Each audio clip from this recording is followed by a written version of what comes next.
Hello everyone, welcome to easy academic solution. তো আশা করছি তোমরা সবাই অনেক বেশি ভালো আছো। তো আজকের এই ভিডিওতে আমরা মূলত আলাপ করবো তোমরা যারা ক্লাস 8-এর শিক্ষার্থী আছো, তোমাদের যে ইংলিশ ফার্স্ট পেপার বইটা আছে সেই ইংলিশ ফার্স্ট পেপার বইয়ের ইউনিট 3 হেলথ অ্যান্ড হাইজিন এই লেসনটা নিয়ে আজকে আলোচনা করা হবে। তো তোমরা যারা নতুন আছো এবং এখন যারা এই চ্যানেলটিকে সাবস্ক্রাইব করেনি দ্রুত সাবস্ক্রাইব করে নেবে।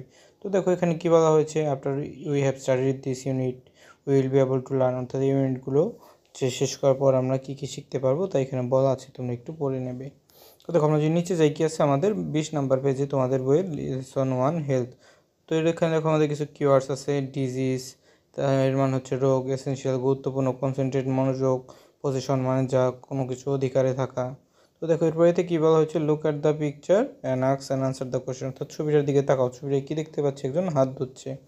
তো এখানে দেখো আমাদের দুইটা কোশ্চেন আছে, how often do you wash your hand, and পরবর্তী কোশ্চেনটা হচ্ছে কি যে why do you wash your hand, অর্থাৎ প্রথমটা মানে হচ্ছে তুমি কখন হাত দাও এবং তুমি কেন হাত দাও। তো দেখে নেই আমরা এইটার অ্যান্সার কী হবে।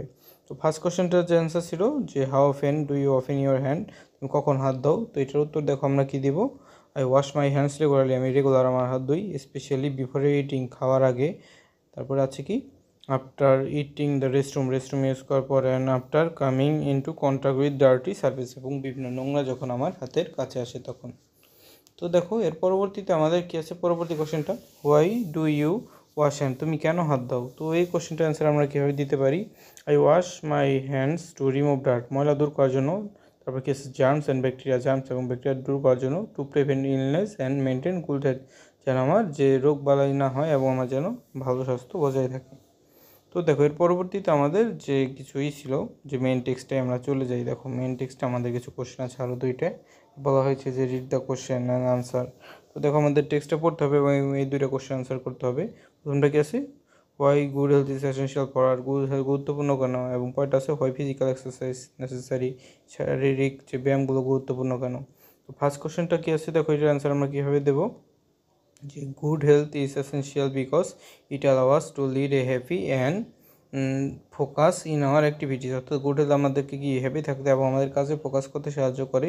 Without good health we can't concentrate on anything properly, অর্থাৎ আমাদের যদি ভালো স্বাস্থ্য না থাকে তাহলে আমরা কোনো কিছুকে কী করতে পারি না, সঠিকভাবে কনসেন্ট্রেট করতে পারি না। সেকেন্ড কোশ্চেন হচ্ছে why is physical exercise necessary, physical exercise necessary কেন।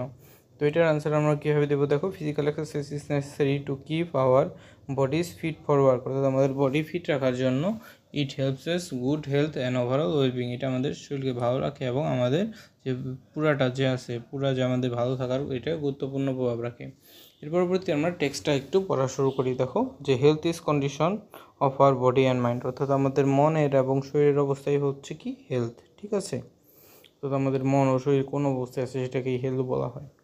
তো এই পরবর্তী কোশ্চেনটা দেখো, পরবর্তী যে অংশে কী বলা হয়েছে, দেখো পরবর্তী অংশে বলা হয়েছে it may be good or bad, অর্থাৎ আমাদের যেটা যে হেলথটা আছে সেটা ভালো থাকতে পারে আবার কি থাকতে পারে, খারাপও হতে পারে, গুড অর ব্যাড, ঠিক আছে।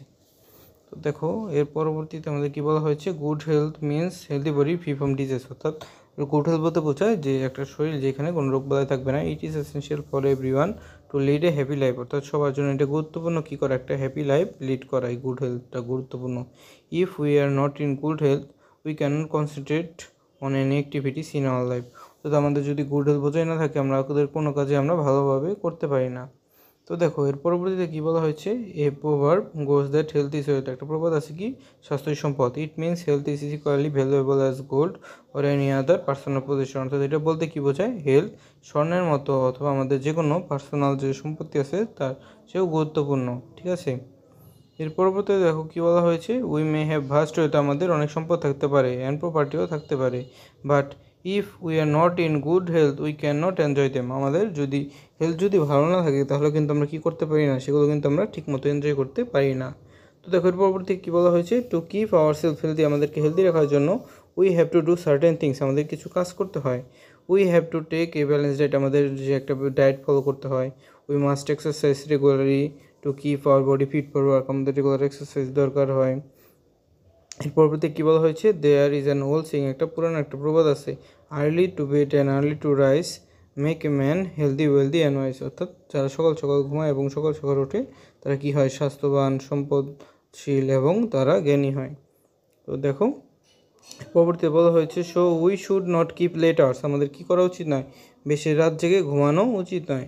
We should go to bed early at night and rice early in the morning, অর্থাৎ আমাদের বেডে কী করা উচিত, তাড়াতাড়ি যাওয়া উচিত এবং আমাদের যে ঘুম থেকেও কী করা উচিত, তাড়াতাড়ি ওঠা উচিত। তাহলে আমাদের কী থাকবে, যে শরীর স্বাস্থ্য মন ভালো থাকবে। Piece of mind is another condition for good health, অর্থাৎ মনের শান্তি গুড হেলথের জন্য গুরুত্বপূর্ণ একটা বিষয়। So we must not worry over small things, সেজন্য আমাদের ছোটো বিষয় চিন্তা করা উচিত না। তো দেখো এর পরবর্তীতে আমরা লেসন শুরু করবো এবং আগামী ক্লাসে যে অ্যাক্টিভিটিগুলো আছে তোমাদের, যে কোশ্চেন এবং যে